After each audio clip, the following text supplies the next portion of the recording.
Yo, welcome everyone to Weird Growth, the podcast where we hear about the strange and often unpredictable journey that founders take. The conversation doesn't stop here. If you want to stay one step ahead and unlock access to exclusive insights, thought-provoking summaries of our latest episodes, and a curated collection of valuable resources from across the web, don't miss out on the Ammo monthly newsletter. Sign up in the show notes. This episode, we have Chris Morrissey, who has over 20 years experience in the tech industry and is the founder of Nimble. They're an MSP that connects your teams, improves your process, and helps you secure your data and infrastructure. So Chris, thank you so much for joining us here on Weird Growth. Thanks for having me. This has been a bit of an ambition for a while to be on a podcast. Cool. So real pleasure to be here. Awesome. Mate, happy to pop your podcast cherry, if that's a thing. Yeah. Please introduce yourself and how have you come to do what you do? Yeah, look, it's been a journey. I'm sure we'll get into it. But so I'm Chris. I'm the CEO and MD at Nimble. We're just about to have our 5th birthday. Happy birthday. It's really, really cool. We're super happy to have made it this far because, not all startups make it. And we've done some awesome things on that way. Got an incredible team and some incredible customers. And an amazing journey over 5 years. The speed at which you've grown is amazing. And we'll dig into that today as well. It's just a really cool story. Weird is a good word. And unpredictable as well. Yeah, certainly, 5.5 years now where we were an internal IT department and we envisioned starting this MSP. We never thought we'd be where we are now. No one would have, mate, but it's really cool. So we'll get into that. But before we do, I have a pop quiz for you. Okay. There's nothing scary, but if you were to start a new business today from scratch, separate to what you're doing now, sure, what would you be doing and who would you be helping? I've thought about this actually. Good entrepreneurs always do. Yes, yeah. Well, look, a challenge that we've had over the last couple of years is finding people to work in tech. So, and we work with a lot of really good recruitment firms. We work with unis and colleges. And I think there's a real gap there. Pseudo recruitment / hey, I'm going to help you get a grad program or something to really nurture the next generation of IT and cybersecurity professionals. So we've done it through our business, but I'd love to get more involved in that and have that as a bit of a focus in the future. Yeah, massive problem. And, dealing with traditional recruitment firms, they've got a really important place, but it's also something which people dread sometimes. Yeah, look, and they're not necessarily incentivized to keep the person within the business. Right. We talk about winning a customer and then keeping the customer. Yep. Recruiters, let's place someone, but, really it's about let's keep them there for the long term, or 3 or 4 years. Yep. So I think there's again an opportunity to help companies do more of that. We'll see. Very cool. See. What's the problem that you originally set out to solve with Nimble? Look, I'll tell you a story. Right, I worked for a different managed service provider, and I walked into one of their biggest customers. And it was my first time, probably like my second job in IT, first job working as a consultant. And I walked into reception, and the person sitting at the desk there who, became quite friendly with, she said, the IT team are here. And I was like, what? She wasn't excited to see Not you. excited at all. Yeah. So I made it my goal, just for that customer to just change that. The IT team are here. Awesome. Yeah. This is good. And that was the idea from Nimble is we had IT was seen as a cost. It was seen as something that just had to happen. Just talking 6 years ago. Yeah, like a necessary evil. Completely. Kind of thing. Right. It wasn't that business enabler that we all rely on tech now. We all rely on Xero and CRMs, and it's second nature now. But at that time, it was really just people didn't want to talk to us. So what was it about seeing the IT guys that they weren't excited about? I think back then some IT people liked control. Right. They liked hiding what they were doing, being the keeper of all of the secrets and had that bit of authority, whereas sit in that dark server room and not go and help someone, hide behind a ticketing system so that requests are coming in and people aren't picking up the phone or going to see someone. So it's just that IT crowd version of IT, right? If you sitting in the basement. Show. Yeah. So that was really me coming from a retail background and just always being out with a customer. That was something that I just saw a huge opportunity, right? So and we did that. We employed some really great team members to start off with who had similar backgrounds to myself, and we just went out there and spoke to people. So you mentioned you from a retail background. Yeah. Can you tell us about that? Yeah. So my first proper job was a manager at Toys R Us. Wow. So I was the youngest ever manager in the UK. Oh, what a job. At 17. So no way. It's a lot of fun. Mate, right? That's like...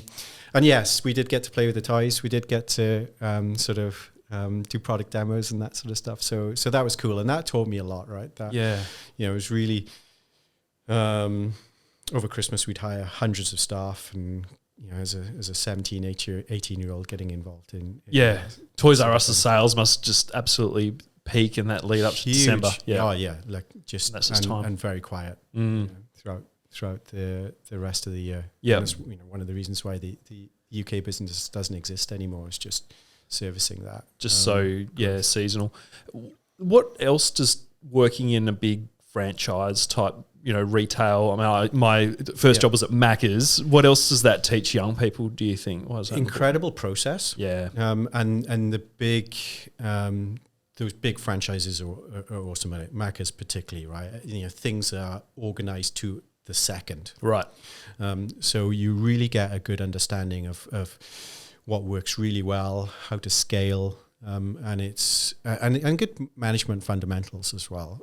So got a lot of credit there, a lot of hard work from my peers and mentors that were there at the time into me to develop me as a manager. It also as well, when I reflect on it and how my management style has changed in that 20-year period, it tells you how not to be a manager as well. I remember... You see some bad examples as well. Yeah, part of my management training was auditing timesheets and docking people's salary if they arrived 2 minutes late from the clocking on machine, and having conversations with them and that sort of stuff. And it's just, that's what you're taught then. But now as a leader and an owner of a business, you want to treat people like adults and give them flexibility and let them empower them. Yeah, completely. So there's, and you see people's reactions to that, and it's good and bad, I guess, that scale. Yeah, no, like the process thing's bang on, because I mean, you're talking about hiring 100 temporary staff, and you've got 14 and 15-year-olds in there, and so your processes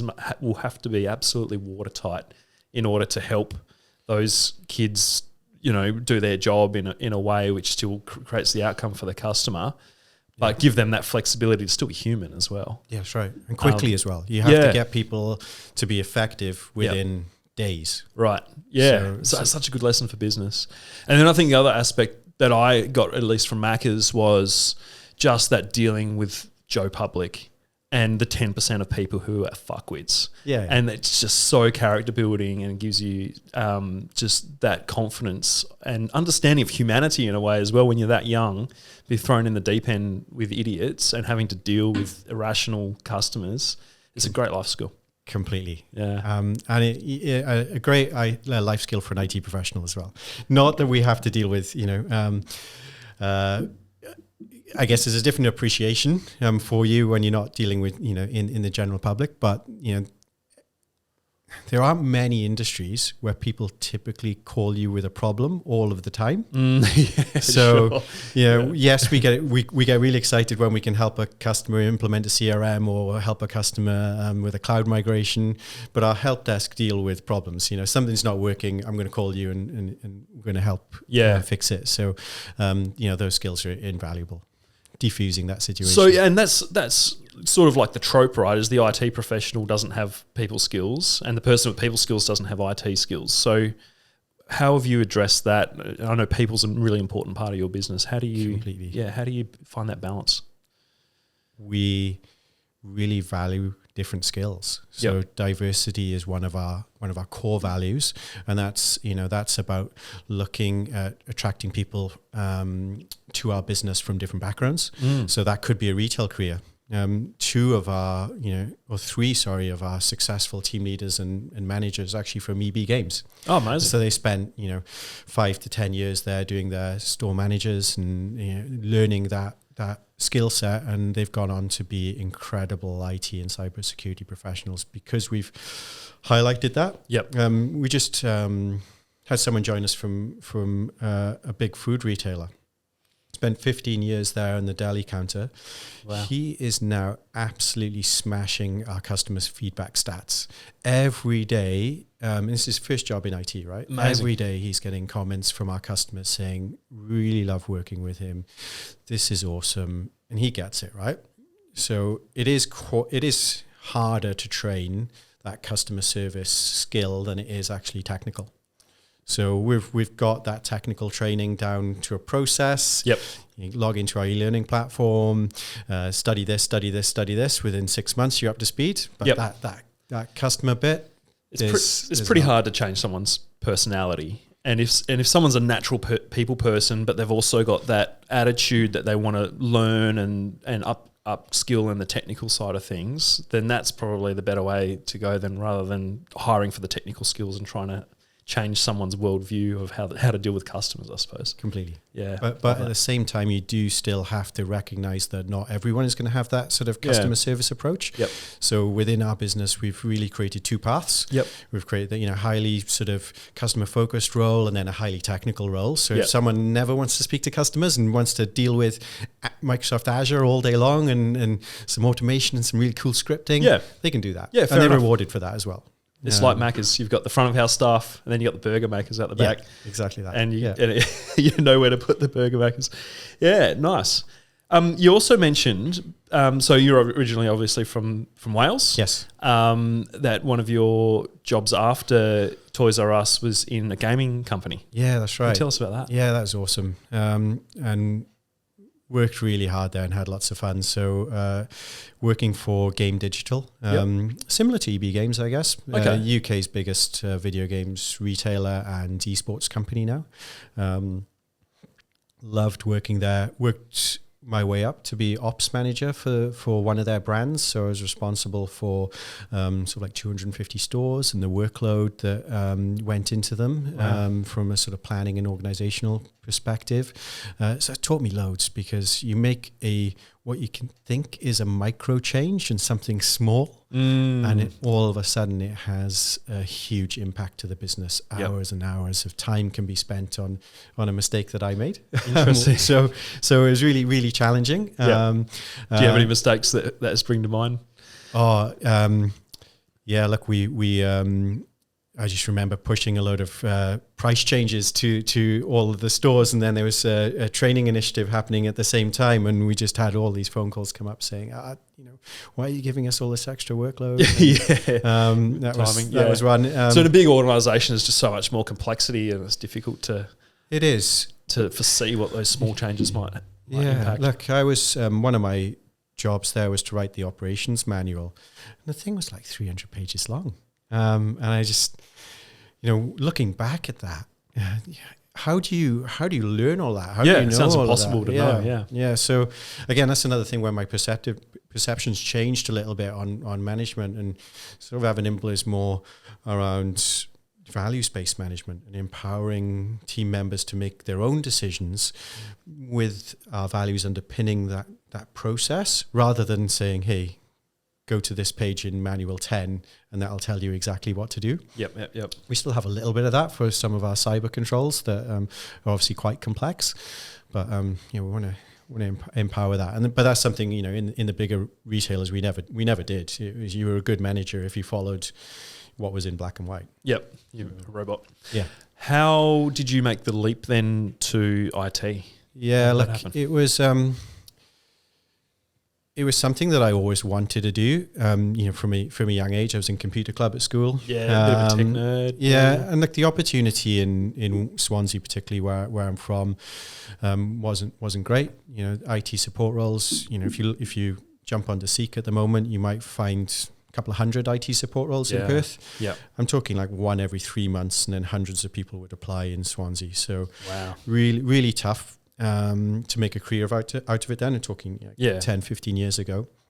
But I became a retail manager, worked really hard, worked my way up to that ops role, and then sort of said, well, I'm not loving it anymore.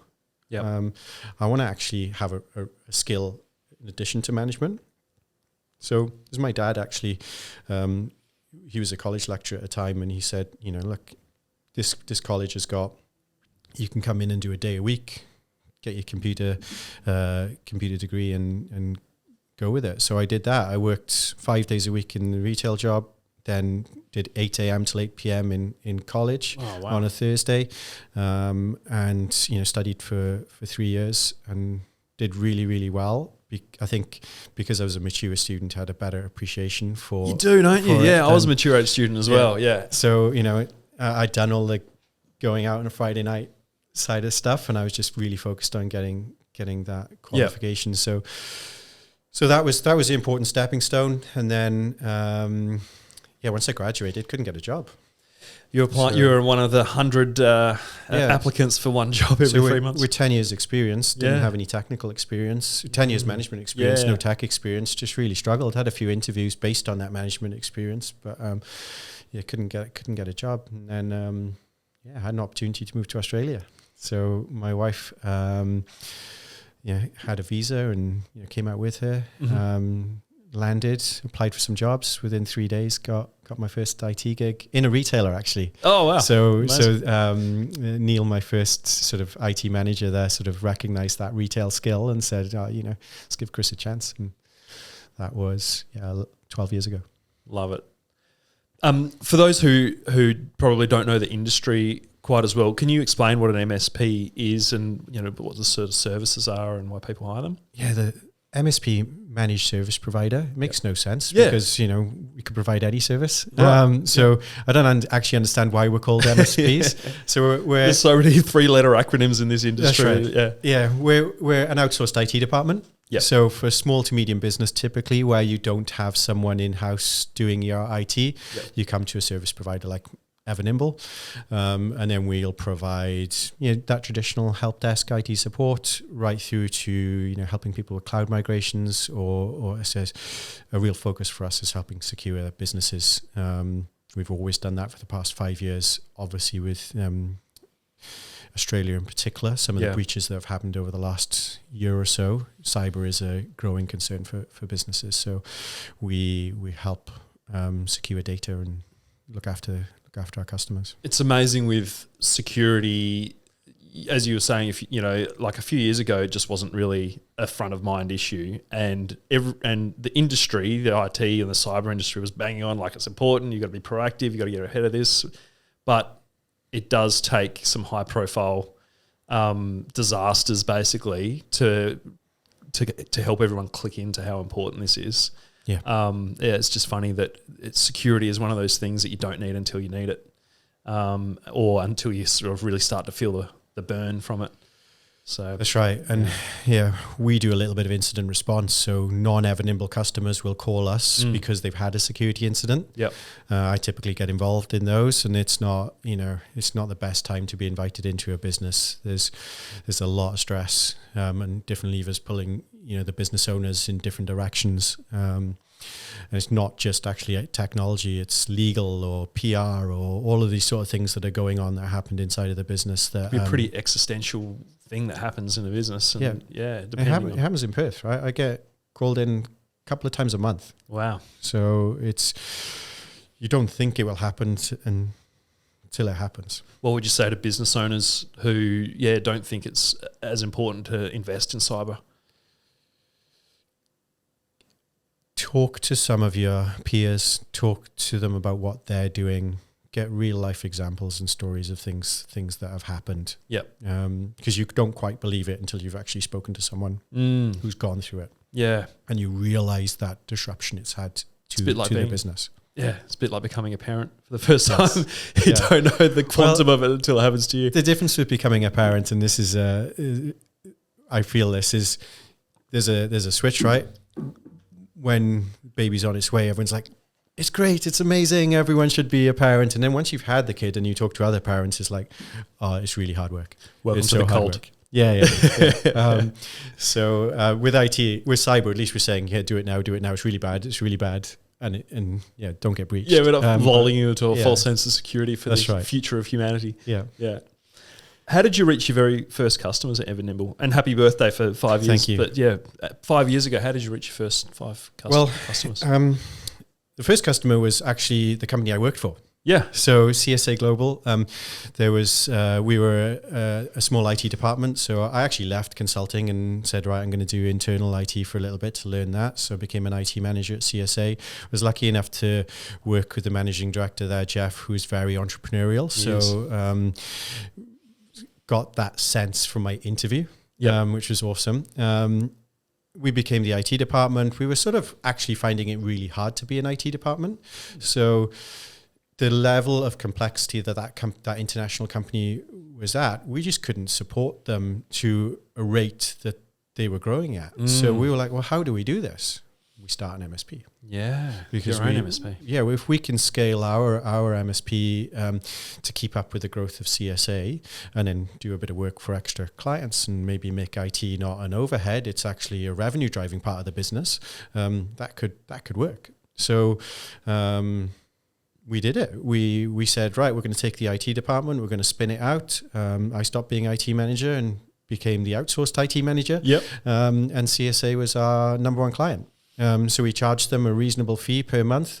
Didn't actually get any investment as such or any dollar amount to start. We just had a good client to start. And then I guess the next clients came through reputation. People who knew us, had some great people working with me. They just came knocking on our door and said, hey, can you look after our environment because we know you really care? And we did. It's kind of a stroke of genius in a lot of ways because you had that need, internally at CSA, and then you're able to identify that if we have that need, then so do other companies. And CSA has got a massive suite of existing clients as well, those warm intros and that sort of ready, set kind of reputation lever, I suppose.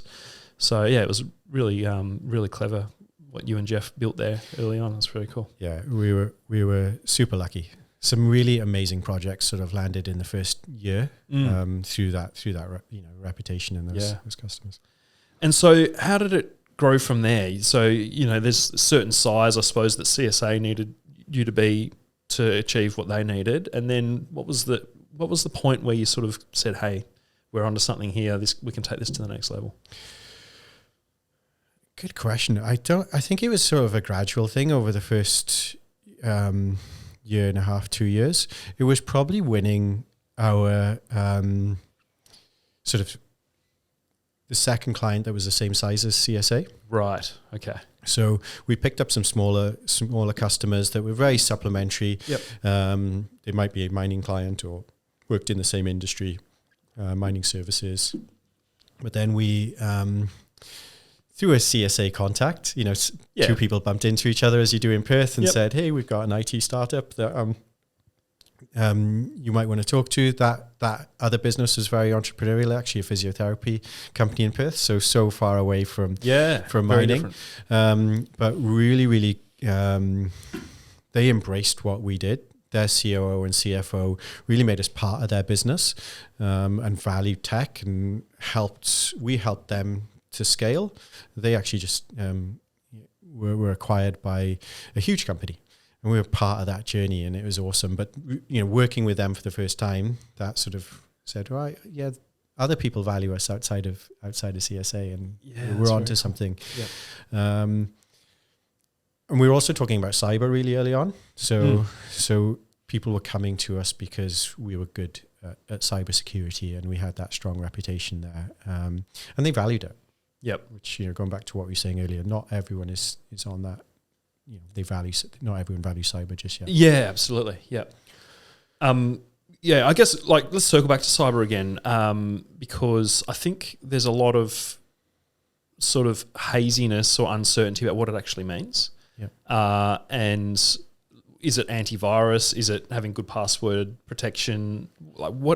How would you describe what that importance of cybersecurity is? It's everything, right? It's your cybersecurity posture, as we call it. So it's those things you mentioned and more. What's important though? It's address it at the right level for your business. So where do you feel comfortable in terms of spending? Where's the risk in your business? What type of data you're collecting? What type of customers are you servicing? So we're seeing a big drive to that at the moment. You might be a small to medium business in Perth that's servicing a tier 1 miner, and that tier 1 miner is telling you that you need to have gold standard cybersecurity protection. So because you as a smaller business could be the attack vector into the big company. And some of the breaches that we've seen recently, that's what's happened. Scary. It's not these companies have huge cybersecurity budgets, right? Yep. So it's third party supplier risk, as we call it, is a huge area of concern. So these bigger companies are driving that, but you've really got to sit down and sort of understand your level, as you do with all risks in a business, whether it's financial, safety. Cyber is just another risk, right? So you just have to educate yourself, understand the level of risk, and then appropriately mitigate that risk based on where your business is at. So how do you understand it? You got someone like Nimble or an internal team to figure that out for you. It has to be discussed at a board level, though. If you are of a size that you have a board, it should carry the same amount of effort as financial risk. Sure. Yeah, absolutely. Well, because it could turn into a financial risk. It often does. What's some basic things that, a lot of our listeners are founders of startups, 1 to 5 to 10 person teams. What are some basic things that those sort of people should make sure they're doing in their business? The number one attack vector is email. So email inherently is not secure. Yep. Right. It was a technology that was developed. It started to be widely used in the 1980s. Emails actually existed from way before then. Yeah. But it's not a secure platform. It's called electronic mail. It's like a digital version of the analog post system. Completely. Yeah. Right. Yeah. So if you're running a small business or a new startup, if you're going to get breached, it's probably going to originate via a suspicious email or a dodgy link, phishing. Right? So phishing attacks is something to be on the lookout for all of the time. Whether you are a 30-year-old business with hundreds of staff or a new startup, you get phished. It's these companies who are doing the phishing are huge businesses. They employ thousands of staff. Really? It is automated to a level that we are trying to keep up with as a managed security provider. So it's not just some bloke with a laptop in some African country. No, this is targeted, process-driven, really, really smart people who are trying to capture some of your cash, or as we're seeing now, capture some of your data, because your data is more valuable than your cash. And then I'm going to hold you to ransom because I'm going to release you. This is the next iteration of ransomware. We used to encrypt your data and lock you out of it and charge you a fee to get back in. Yep. Now the hackers are saying, well, actually, I'm going to release your data to the public because that's more damaging to you as a business than actually paying $100,000 get out. It could be the potential value of that ransom could be the value of the business. Yeah. Incredible. So what I'd say is don't trust email. Yep. Question everything. Even question the people that you deal with often. We see it quite a lot where a company that you might deal with all of the time gets breached, and then a hacker will intercept an invoice and then say, hey, I've updated my bank details, send the money here. And then all of a sudden you sent $50,000 to some random bank account that you have no chance of getting back, because often then you're reconciling and figuring that out. And as a business, that could take a month. Yeah. The banks aren't going to help you out on that. So there's some tools and technology that you can deploy to help make email more secure. Mm-hmm. Certainly a lot in Microsoft 365 out of the box. There's a lot in Google that's there. Sometimes you just need to turn it on. Right. So, interesting. Just as an example, if a business did need to update their BSB details with their customers, what would be a safe way for them to do that and then verify with their customers that it actually is us and we actually are updating our bank details? So I'm a tech entrepreneur, right? But I'm not going to give you a tech answer. There are some cool apps that are coming out to solve this problem, but pick up the phone, right? Yep. Yeah, that's number one. If you deal with someone regularly and they have changed their details, you must have verification, and you should know the person. We've an incident that I dealt with about a year ago. They not only changed the bank details, but also changed the phone number on the invoice. Oh, wow. So don't ring the phone number on the invoice. Google the company and get the number if you're not sure and verify that, because they actually went through to a call center and said, "Yep, we've changed our bank details. They're this, and this." That's clever. So yeah, pick up the phone. Yep. There's some old school. Yeah, there's some good apps that are now in the market that actually manage that sort of supplier process. Yeah. And if you are dealing with a lot of transactions on a monthly basis, I'd recommend getting one of those into your business. Yeah, good tip. You were recognised as one of Australia's top 100 young entrepreneurs in 2023. Congratulations. Yeah, thank you. For Ever Nimble and launching a new marketing agency as well called Electric Peach, and technology vendor Tech Lane. Yep. How was it to start up another business on parallel to what you're doing with Ever Nimble, and run that as well? Really different. I'm when I started with Jeff and Alex as well, who's one of our directors, they were the mentors to Ever Nimble, still are. I was on the phone to them yesterday, I was still running some problems by them and figuring stuff out. But Electric Peach was an opportunity for me to be the mentor for the first time, which was really cool.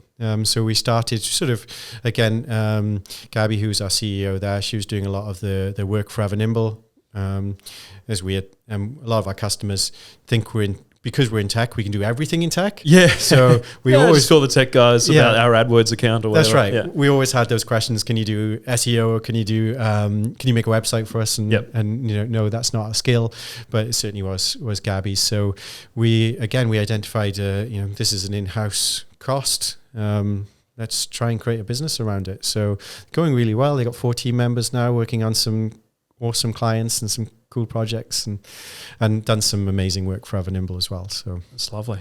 But really different being the mentor and making sure that you don't overstep. You see the business doing things and going well, and you've got to sort of like be a bit hands off. Whereas Ever Nimble, it's mine. So, what do you think other businesses can learn about expanding their vertical or their sort of horizontal service offerings into their existing vertical of customer base? So, if you've got a loyal base of customers you have a great relationship with, and you identify these other service offerings that you can give them, what do you think? What have you learned through that process? Only do what you can do really well. Right. So for Ever Nimble, we do cyber really well, we do IT really well, we do cloud really well. Don't touch anything else. Mm-hmm. If you see an opportunity, that doesn't mean don't pursue it, but find someone who can do it really well and put them at arm's length and allow them to run that part of the business almost as its own thing. Love it. Because a marketing company is very different to an IT company. Different people, different culture, different behaviors, different metrics to measure the success of that business. So, and also, if I was trying to build that part of Ever Nimble, it would distract me from doing what we do really well. So if I take my eye off the ball when it comes to cyber, that's a huge impact compared to us launching, a completely new part of our business.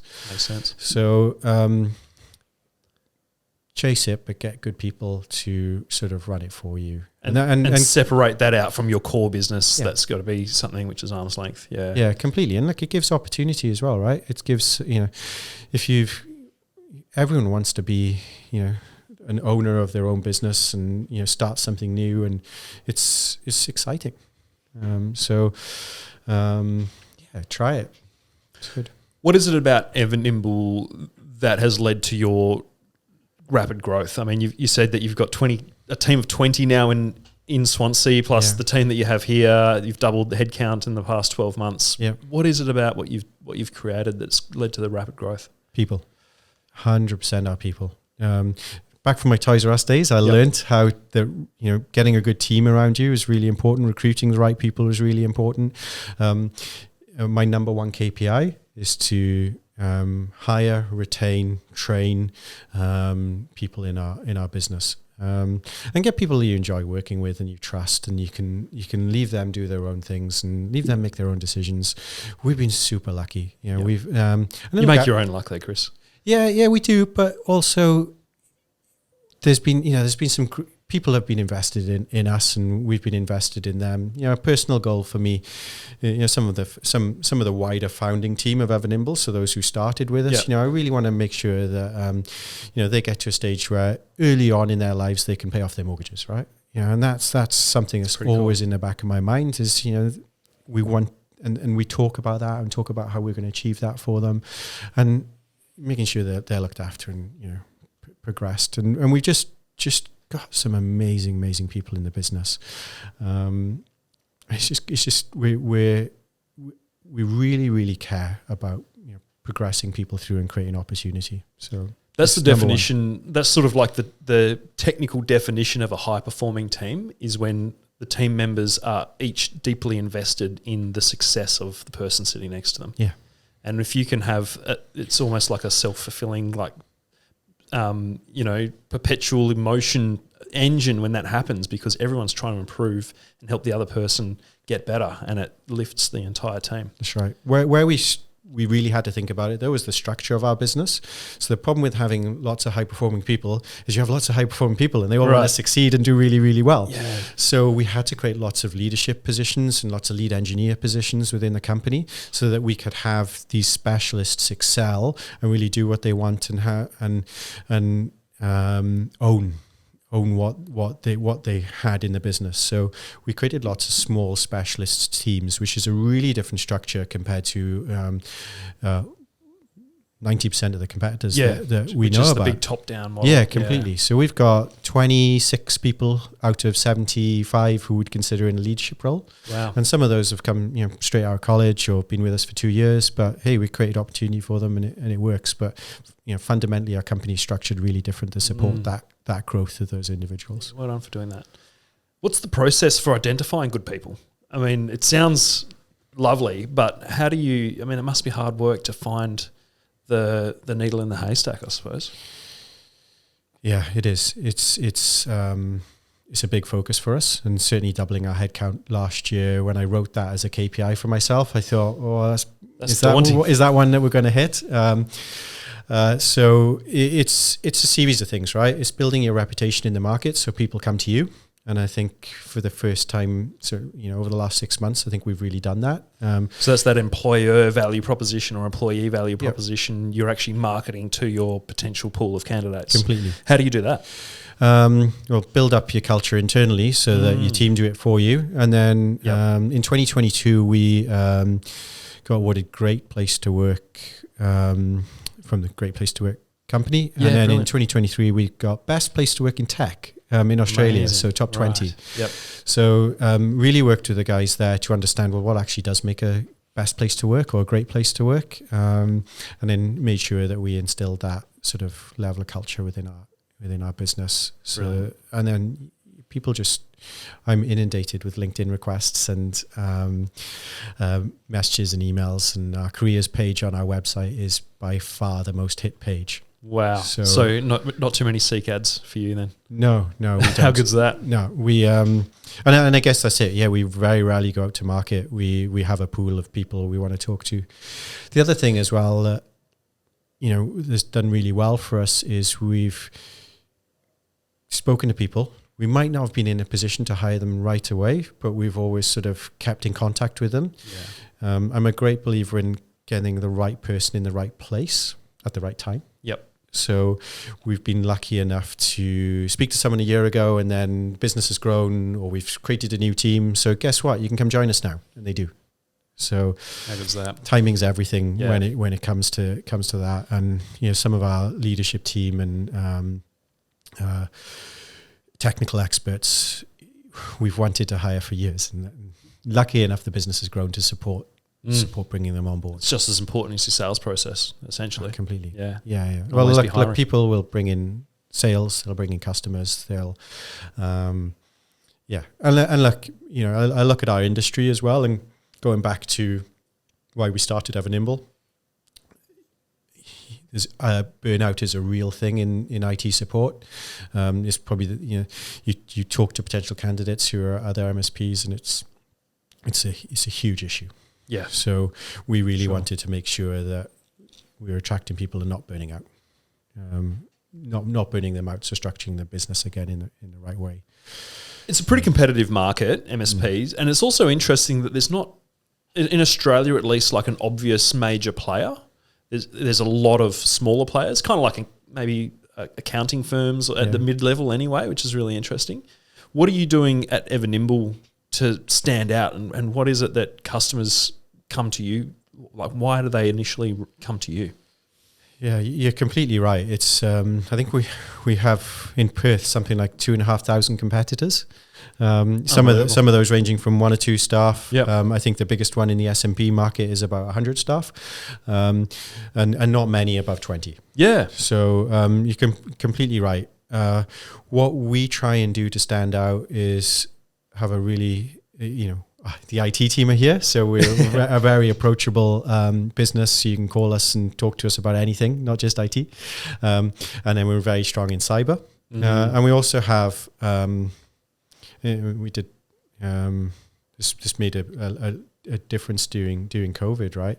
We have time zones well covered through our Melbourne, Brisbane and UK offices, because who works 9 till 5 anymore? Right. So that has really stood out for our customers. 24/7. Yeah, and look, cyber's also driving 24/7. Yeah. The 4th of July, American holiday, is the day that IT providers fear in the US, because that's the day where all of the hackers go after businesses, because they know people aren't necessarily working as much as as normal. So going 24/7 and having that sort of international reach for Perth-based headquartered customers. There's so many customers that we have that have international operations or presence in London or Africa or Canada, and being able to support that is cool. Yeah. So if that's the value proposition and the brand for Nimble, what do you do to promote that? How do people first hear about you? Yeah, like reputation, right? Reputation has completely grown our business. We really, really care about the customer experience from day one. There was a time where we were inundated by requests for people doing, can you come and help us with this? Can you come and help us with this? Because we really clung on to that, reputation as being so important. We actually only hired a sales team in the last 6 months. Wow. In 2021, Amazing. We were the fastest growing IT provider in the world. But we didn't have a sales team. In the thick of COVID. Yes. Incredible. Yeah. So now we've got a sales team. It's like, how did we do it without a sales team? We really need that now. But the sales team is still predominantly dealing with referrals. Right. And they're probably less a sales team and more like a customer onboarding team. Customer success onboarding is sort of, how we position it. Yeah. But it's just you treat your customer like you treat your people in the business, right? Mm-hmm. Treat them really, really well, and your business will grow. Things will happen for you. And we've got one particular customer who's just referred us time and time again. Yeah, so good when you get those champions. Yeah, through no benefit to them really. We just won a mine site project to build a mine site in Africa actually, and that potential customer went out for lunch with one of our customers. We didn't know about it, and then that's how the deal sort of closed and came about. We were pretty much arm's length, so it was great. What could possibly be next for the future? Oh, there's a bigger focus on cyber. Yep. Of course, we embarked on a bit of a journey which we call the road to cyber. We were already known as the most cybersecurity focused managed service provider in Perth, but I felt that we still weren't doing enough. So we're really targeting growth in advisory services and training and helping customers understand cyber risk, and then plugging that risk with technology. So, cool. Upskilling and leveling up the team inside your clients. Completely, because we need to. I saw a stat recently. It was like 90% of cybersecurity incidents happen because of human Human error. error. It's actually 100%, right? Because somewhere in the line, a human has made a decision that's left a vulnerability. They maybe not patched or something, or they've reused a password. So we have to start there. So and we have to help our customers understand that. So we've just launched a new cybersecurity advisory team, launched an online platform so our customers can come in and get training on things like phishing and multi-factor authentication, and then helping customers hit certifications like Essential 8 or ISO 27001, because that's the change, right? In the UK, they have something called Cyber Essentials Plus that was made sort of compulsory. It's practically is compulsory about 2 years ago. Okay. By government? By government, right. to deal with certain businesses. So if you want to deal with government, local government, education, as a provider, you have to, whether you're an IT provider or, an example I read was, you might be selling masks to the NHS, right? Mm-hmm. So you're a manufacturer, you still have to have a really complex level of cybersecurity. That's coming in Australia. Right. We have something called Essential 8 framework. It's called essential, but it's not essential. So it doesn't make any sense to me, but give it 3 or 4 months and I think there's some change happening, and we'll see as we've got financial controls that are compulsory and things that we need to report on and just level of diligence that businesses need to have, cyber will be the same. Yeah. Okay. It's coming. For small to medium business. All right. So what's one big piece of advice you have for founders looking to grow? Get some really, really good mentors. Okay. We've mentioned Jeff and Alex a couple of times. Yes. So Alex is a founder of Core Plan. Yes. Yeah. So I'm a director there. We sort of mentor / compete with each other. Like our companies are really separate, but we like to go for growth and chase different dreams, and that's good because we're both quite competitive people. And just you never know when you need to make a call, and you just want to run something by someone. And there are lots and lots of people in Perth, especially, who are keen to get involved with startups and founders, and it's just been invaluable. And it doesn't stop, right? The conversation changes. Yeah. The level of detail that we used to go into early on, compared to now, where we're talking about more strategic initiatives. It's just people with experience that have done it before, and they're prepared to give up their time and help you. So valuable. Yep. It's so important. Yep. And you also you never know when something could happen in your business that you need to call on those people. You hope that it doesn't, but you want people around you when just gives you that mojo to know that you've got, someone's got your back. If you need that advice or sounding board, or you're dealing with something really difficult, there's always someone who's been there before or can help you, talk you through it. Yeah. And as a solo founder or business owner as well, when you're in your own head, it's often difficult to see the answer that's right there in front of you. And you've probably got the answers inside you, but having a conversation with someone who's probably, a few steps ahead of you in business can help draw those out. Yeah, we talk about focus quite a lot. I think when you're early on, it's very easy to lose track of that focus. No matter how structured and focused you think you are, you need to step out of the business. Yes. And whether it's going for a coffee or going for a bit of a strategy day with one of your mentors, focusing in and understanding what you're actually trying to achieve is really important. And when you're in the weeds, it's hard to do. What is the number one most important thing for me to be doing right now, rather than the 12 things which aren't actually critical to pushing yourself forward? Yeah. And if I was to give another tip on that, on the number one focus, we've always structured our business to sell. We have no intention of selling it at the moment. Yes, but good practice. But it's great practice, right? You start to use different levers to manage your business. You start to think about, well, what's the best investment that I can make in my time and effort, and how can I move that multiplier so that we get the best return for our shareholders. We put certain diligence in and controls. And we had a CFO from day one, right? He's an outsourced CFO doing a couple of hours for us, but we had a certain level of maturity that perhaps if I'd gone out and done it on my own, I wouldn't have had. Yes. But our mentors were coming in and saying, well, do this, it'll help you in the future.